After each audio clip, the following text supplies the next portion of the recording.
And hello everybody, it's me, GhostCritic. It's Wednesday. It's an early upload for this video. I've decided to take the rest of this week off. It's my birthday tomorrow, so I thought, what the hell, let's take a few days out of the daily grudge of the 9 to 5, go and pick up my comic books early.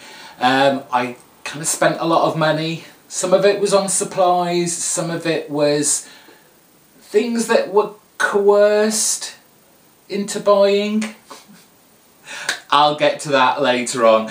Supplies wise, if you're at all interested, obviously boards, usually get them from Comic Care, and we have that here, and I usually get the equivalent to the bags, the Comic Care bags, but this time he's got these Ultimate Guard bags to put your comics in, and the difference between the Comic Care ones and these is that they have this, you probably won't be able to see, oh you could, they have this resealable flap, same price, so I thought I'd give them a go and see how well they hold up.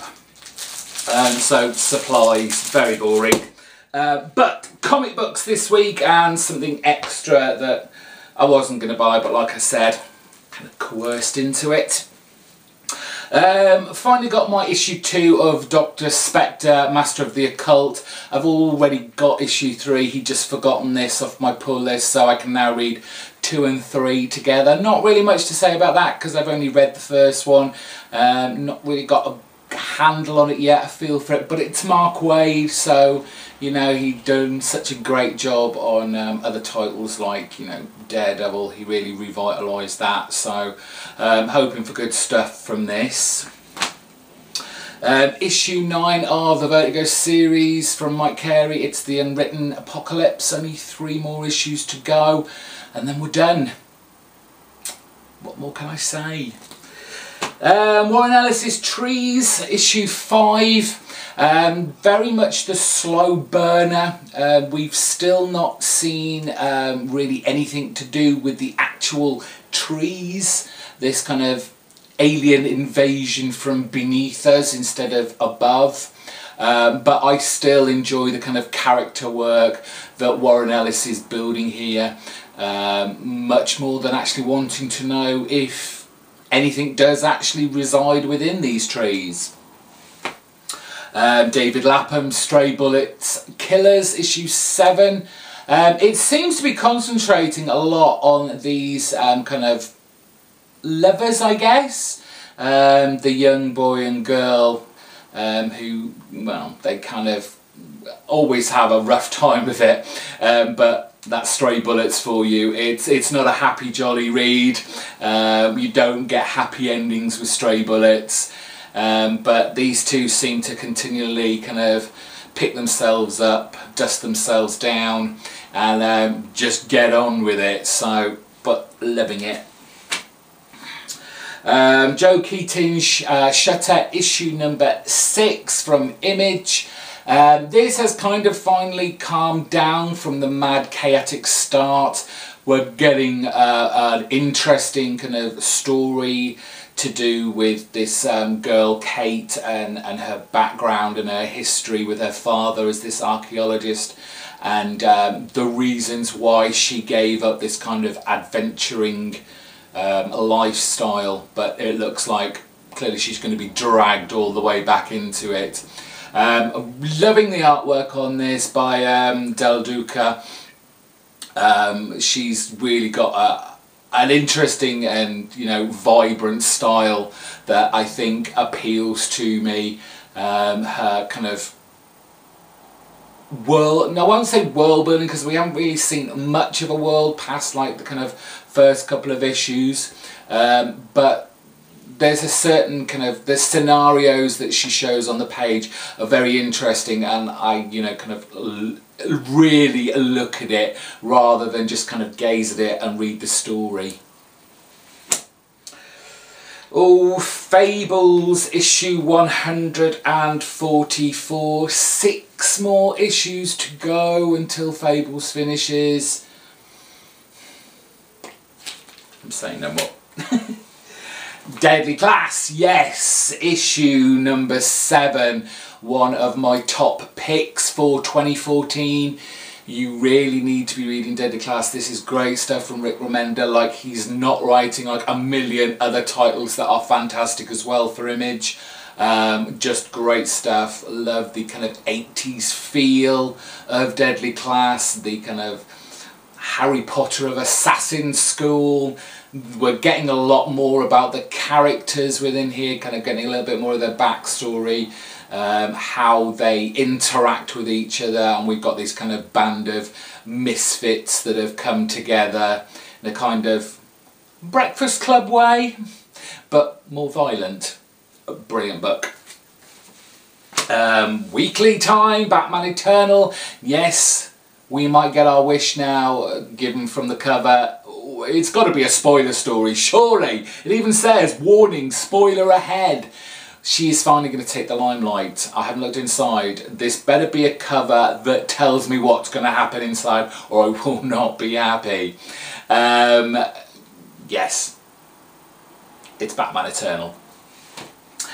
Finally, for the issues, single issues, we've got the Society of Superheroes. This is the second part, kind of this multiversity from Grant Morrison. This is, well, it looks like, because they have all the, down the side, they have the numbers of all the different worlds. And there are two highlighted, World 20 and World 40. And from the blurb on the front, it does like there's two kind of parallel worlds, parallel universes breaching each other. Kind of looking forward to this. Like I said in my question of the week, when someone pitted Brian K. Vaughan and Grant Morrison together, and I picked Brian K. Vaughan.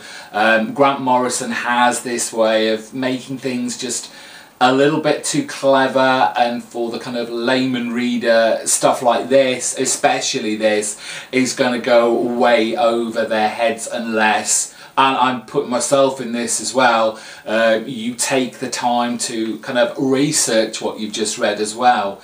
Get on the internet, start kind of Googling names. But the first issue was interesting enough, it perked my interest, given that these are all kind of one-shots, but in a big kind of 8-issue run mini-series that Grant Morrison is doing. They should all kind of connect in a way, but the fact that they're single storylines that are kind of insular to themselves, I guess, kind of appeals. It's a bit of a pricey tag, it's $4.99, but there's extra pages in there, so you're paying for what you get, I guess.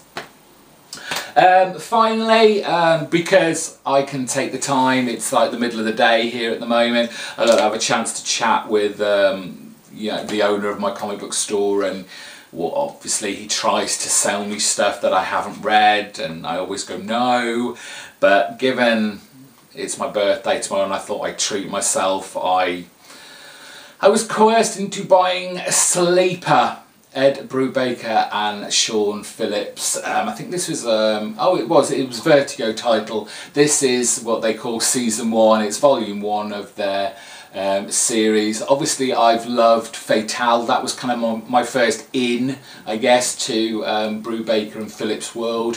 The Fade Out that's just come out, amazing, great crime noir. So he said, you know, you've loved those, just pick this up and give it a go, you will not be disappointed. So I did. So that's the comics for this week. I'm going to try and get a video up before Friday, or actually on Friday. Obviously I don't know what I'm doing for the next couple of days. I am going away tomorrow night. So depending on how quickly I read these and how I'm feeling, it might just be kind of like a podcasty, just my voice and images kind of video on Friday. I don't know, if I leave it too late it won't happen, it won't work, because Sunday hopefully I'm going down to London to the comic book mart to take lots of money with me and buy lots of cheap bargain comics. So you'll just have to wait and see, and by hitting the subscribe button you won't miss out on Friday's video if it arrives and when it arrives. So until then, thank you for watching. Give me a big thumbs up, let me know what you're going to be picking up or what you have picked up this week down in the comment section below. Take care, bye bye.